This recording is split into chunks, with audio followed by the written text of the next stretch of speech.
This channel is supported by TrueFire. TrueFire is an online library of lessons from some of my favourite players. There's thousands of lessons on there. You can use the promo code JNC40 to get 40% off of any of their courses.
So I was just kind of browsing on Facebook the other day, and occasionally I see posts come up from the Line 6 Facebook page. It's not the most active page in the world, but they occasionally share like articles. That's not actually where I saw this. There's also a Line 6, newsletter, and in it they kind of posted a link to this article from MusicRadar saying that the Helix is the best multi-effects in 2023. And I sort of raised an eyebrow at it to start with, and continued to raise an eyebrow at it, and then kind of thought about it for a few days, and then decided to go look at the article. The number one multi-effects choice they put is the Line 6 Helix. The number one modeler choice they put is the Quad Cortex, and the number 3 for best profiler is the Kemper, which there's only one profiler, right? It is just the Kemper. But I guess, whatever. So I kind of thought about it a little bit and looked through the article a bit, and I think it had some valid points.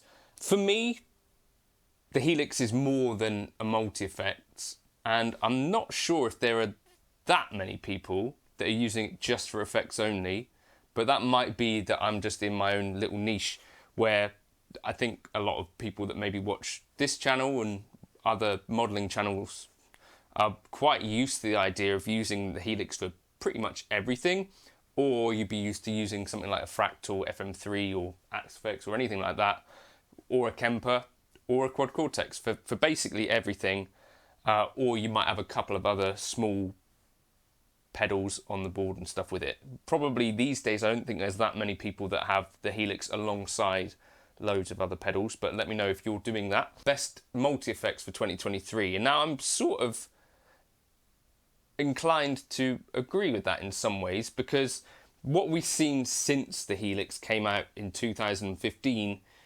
is a lot of stuff that kind of borrows from the Helix in quite a lot of ways.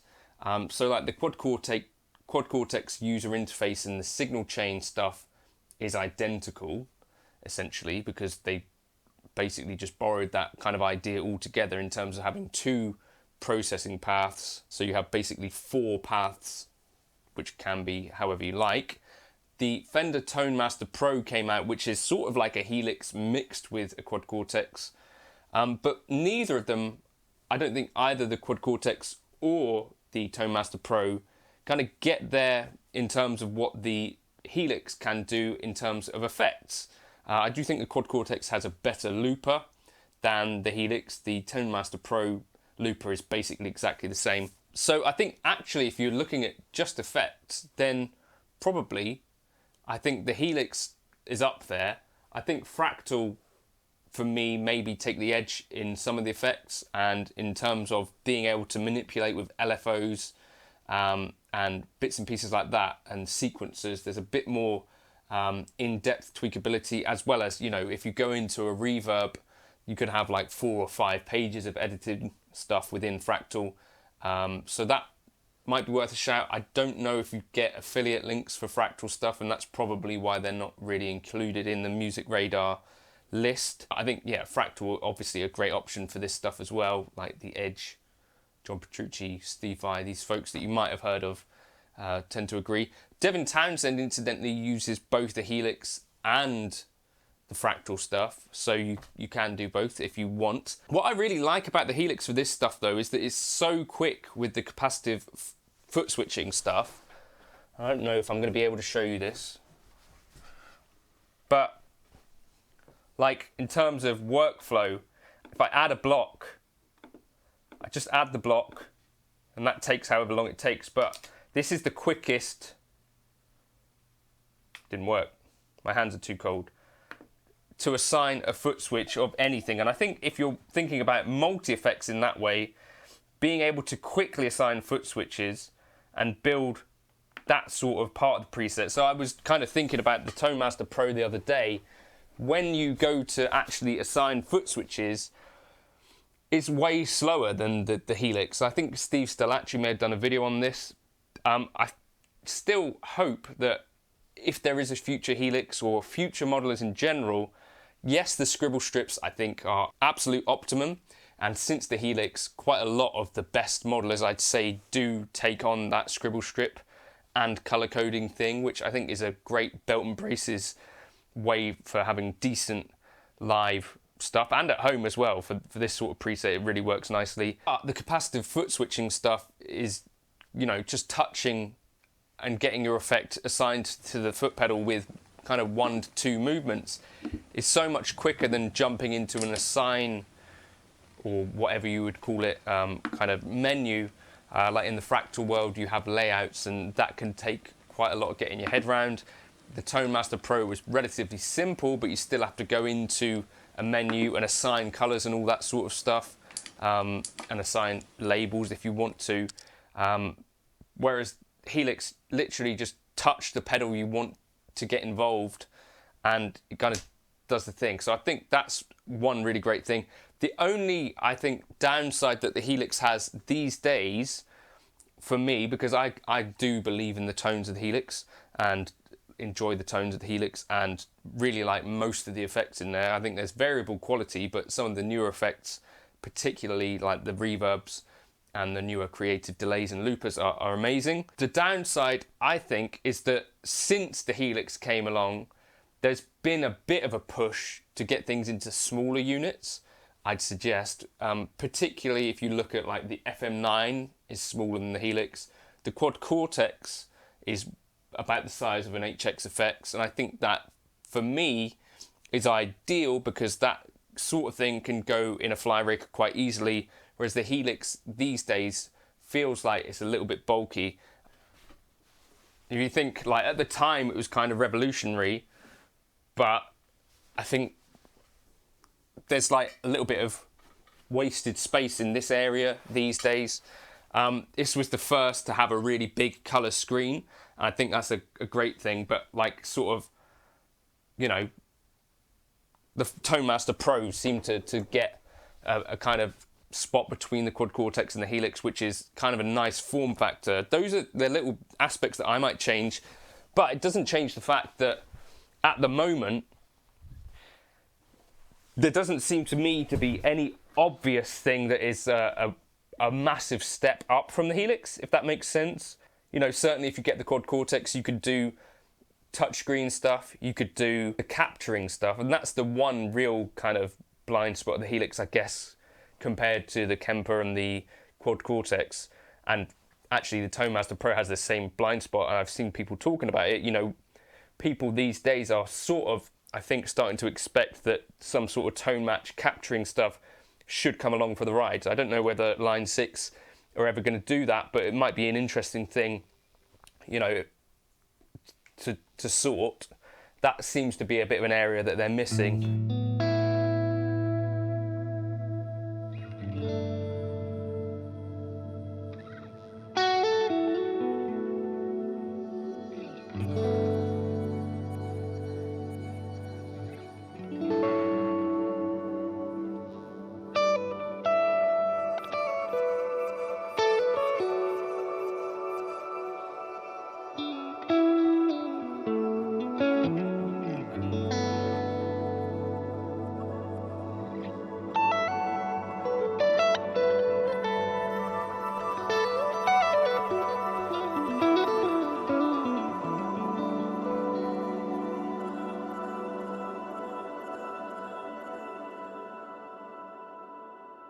So this is just a preset that I put together that's kind of based on like the idea of Joey Landreth's pedal board that I watched the video on that pedal show. The idea, I've done loads of other videos on this, by the way, but I've just got an expression pedal. So if you hear just the dry, just an amp and an Elephant Man delay, basically, and a tube screamer, and a reverb at the end. Then on my expression pedal, if I just play one note,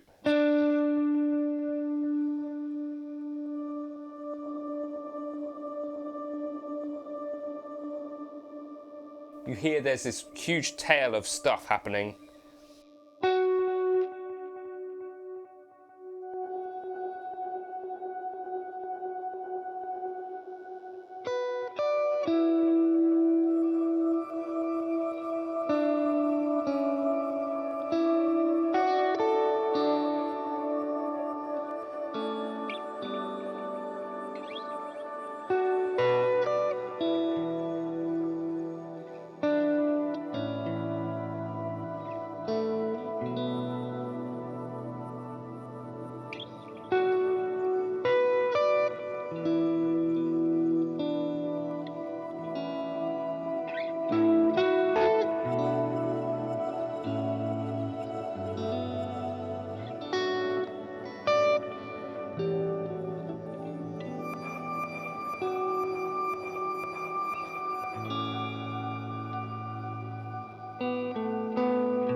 That's just some like the really incredible stuff that I still love about the Helix, and basically the user interface has encouraged me to try this sort of thing. Like, what's going on there? We've got a parallel path which has a reverse delay going into a glitch delay, and then that goes into like a reverb, and that's all happening independent of the other stuff. That's assigned then to an expression pedal, but then you can chuck that stuff into a looper. It's just loads and loads of creative stuff.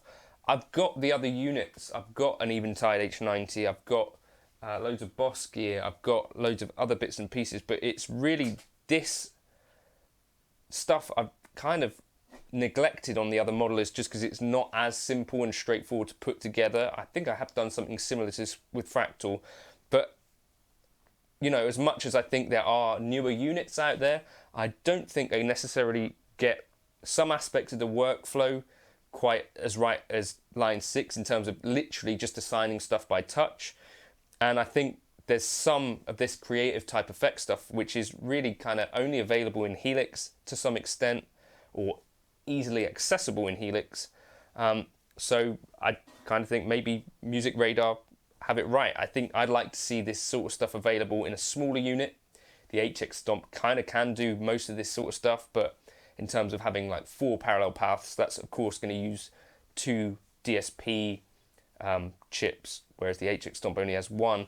But yeah, I think if you're into this sort of stuff, then maybe the Helix still is the way to go. So this preset is called Chase Bliss Dumble in the Gumroad folder. The one in the intro was Chase Bliss Vox. But yeah, it's kind of just a really fun ambient preset that you could try if you want to. They'll be in the Helix folders of the firmwares, so look out for those if you want to check those out. The Helix still number 1 for you? I'd like to know your thoughts in the comments. Cheers.